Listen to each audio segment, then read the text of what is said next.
जय श्री राम दोस्तों, हमारे चैनल मिस वैष्णव पर आपका हार्दिक स्वागत है। आज हम भौम प्रदोष व्रत कथा अथवा मंगल प्रदोष व्रत की कथा सुनेंगे। जिस प्रकार से हर महीने में 2 एकादशी तिथि आती है, उसी प्रकार से हर महीने में 2 प्रदोष व्रत आते हैं, एक शुक्ल पक्ष में, एक कृष्ण पक्ष में। त्रयोदशी तिथि को रखे जाने वाले व्रत को प्रदोष व्रत कहते हैं। जब सभी देवी देवताओं ने त्रयोदशी तिथि का अच्छा न मानकर त्याग दिया था, तब भगवान शिव ने इस तिथि को अपनाया था और यह प्रदोष व्रत के नाम से जाने जाने लगी। जिस भी दिन त्रयोदशी तिथि होती है, उसी वार के अनुसार उस प्रदोष व्रत का नाम होता है। वो भी त्रयोदशी तिथि मंगलवार के दिन पड़ती है, उसे भौम प्रदोष या मंगल प्रदोष कहते हैं। हनुमान जी भी शिव जी के अवतार है, अतः मंगल प्रदोष व्रत करने से हनुमान जी की भी कृपा प्राप्त होती है। आइए अब कथा शुरू करते हैं। प्राचीन समय की बात है, एक गांव में एक बुढ़िया अपने इकलौते बेटे के साथ रहा करती थी। उसके बेटे का नाम मंगल था। अपने पुत्र मंगल से वह बुढ़िया बहुत प्रेम करती थी। वह बुढ़िया हनुमान जी की परम भक्त थी।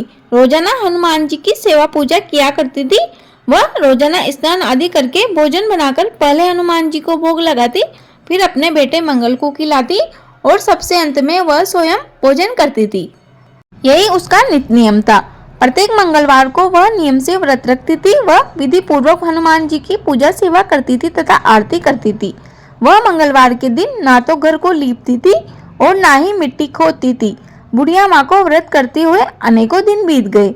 हनुमान जी उसकी भक्ति से प्रसन्न थे। एक दिन हनुमान जी ने बुढ़िया माँ की परीक्षा लेने की सोची और वह साधु का वेश धारण कर बूढ़ी माँ के घर के बाहर पहुंच गए और जोर जोर से कहने लगे, यहाँ कोई हनुमान भक्त है जो मेरी इच्छा को पूरी कर सके।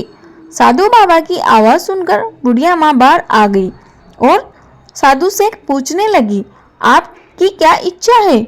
साधु महाराज बोले, मैं बहुत भूखा हूँ, तुम मेरे लिए यहाँ थोड़ी जमीन लीप दो, मैं खाना बनाकर खा लूंगा। ऐसा सुनकर वह बुढ़िया साधु महाराज से बोली कि आप मुझे लीपने व खोदने के अलावा अन्य दूसरा कोई काम बता दीजिए। इस बात को सुन साधु ने बुढ़िया के हाथ में जल देकर 3 बार संकल्प करवाया कि जो भी मैं कहूँगा वह तुम्हें सब कुछ करना पड़ेगा। बुढ़िया ने खुशी खुशी संकल्प ले लिया। इसके बाद साधु बुढ़िया से बोले, अपने बेटे को बुला, मैं उसकी पीठ पर आग जलाकर खाना बना लूंगा। बूढ़ी माँ के पैरों तले जमीन खिसक गई, परंतु वह कर भी क्या सकती थी, क्योंकि वह वचनबद्ध थी।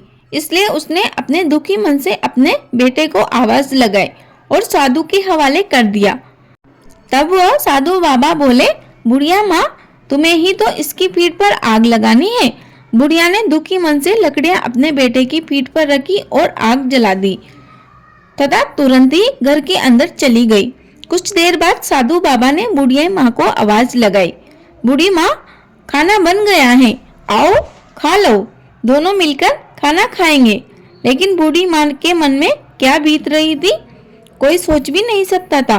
लेकिन संकल्प में बदी होने के कारण वह बहुत दुखी मन से कलेजे पर पत्थर रखकर बाहर आई।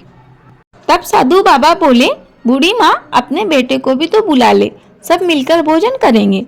बूढ़ी माँ ने साधु बाबा से कहा, मेरा बेटा कहाँ से आएगा? उसकी पीठ पर ही तो आग जलकर खाना बना है, वह अब नहीं आएगा। आप क्यों मेरे दुखी मन को और अधिक दुखी कर रहे हो? साधु बाबा ने बूढ़ी माँ की एक ना सुनी और कहा, एक बार आवाज तो लगाओ। बूढ़ी माँ ने रोते बिलखते हुए अपने बेटे का नाम पुकारा और कहा, मंगल, आजा बेटा, खाना खा ले। यह कहते ही मंगल घर के अंदर से दौड़ता हुआ बाहर आ गया और अपनी माँ के सामने खड़ा हो गया। यह देख वह साधु बाबा से पूछने लगी कि हे बाबा, यह चमत्कार कैसे हुआ? साधु महाराज अपने वास्तविक रूप में प्रकट हो गए, यानी हनुमान जी अपने स्वरूप में आ गए।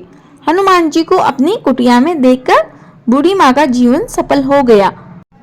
हनुमान जी ने बुढ़िया व उसके बेटे को भक्ति का आशीर्वाद दिया और अंतर्ध्यान हो गए। जैसी कृपा हनुमान जी ने उस बुढ़िया पर की, वैसी सभी भक्तों पर करे। जो भी मानव इस कथा को पूरा सुनते हैं, सुनाते हैं व हुकारा भरते हैं, बालाजी महाराज उनकी सभी मनोकामनाओं को पूर्ण करते हैं। कथा अधूरी रही हो तो पूरी कर जो, पूरी हो गई हो तो मान कर जो।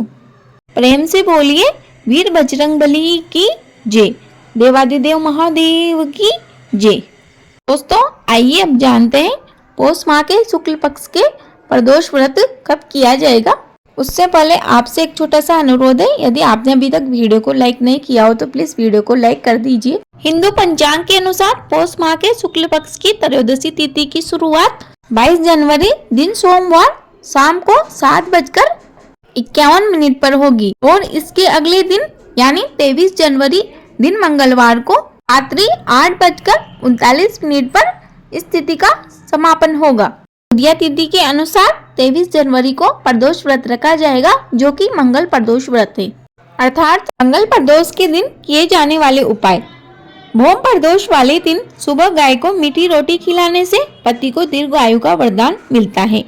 जिन लोगों के विवाह में अड़चने आ रही है उन्हें इस दिन व्रत रखकर रुद्राभिषेक करवाना चाहिए, इससे शीघ्र शादी के योग बनते हैं। मंगल दोष से मुक्ति पाने के लिए भोम प्रदोष व्रत के दिन मंगलदेव के 21 नामों का जाप करने से मांगलिक दोष खत्म हो जाते हैं। भोम प्रदोष वाले दिन शिवलिंग पर केसर मिश्रित जल चढ़ाकर 11 बार शिव चालीसा व 11 बार हनुमान चालीसा का पाठ करने से कर्ज से मुक्ति मिल जाती है। आर्थिक संकट से उबरने के लिए भोम प्रदोष वाले दिन शिवलिंग पर बेलपत्र व हनुमान को बूंदी का प्रसाद चढ़ाए। हनुमान जी को चढ़ाए गए बूंदी के प्रसाद को बंदरों को खिलाए और गरीबों में बांट दे। हनुमान जी शिव जी के रुद्र अवतार है। भोम प्रदोष वाले दिन अगर भक्त ऋण मोचन मंगल स्रोत का पाठ करे तो धन आगमन के अनेकों रास्ते खुल जाते हैं। दोस्तों मुझे उम्मीद है आपको वीडियो अवश्य उपयोगी लगी होगी। आप हमारे चैनल पर नए हो तो प्लीज हमारे चैनल को सब्सक्राइब कर लीजिए। आपको हमारे चैनल पर सभी प्रकार के व्रतों की कथा, कहानी, पूजा विधि, उद्यापन आदि से संबंधित वीडियो मिल जाएगी।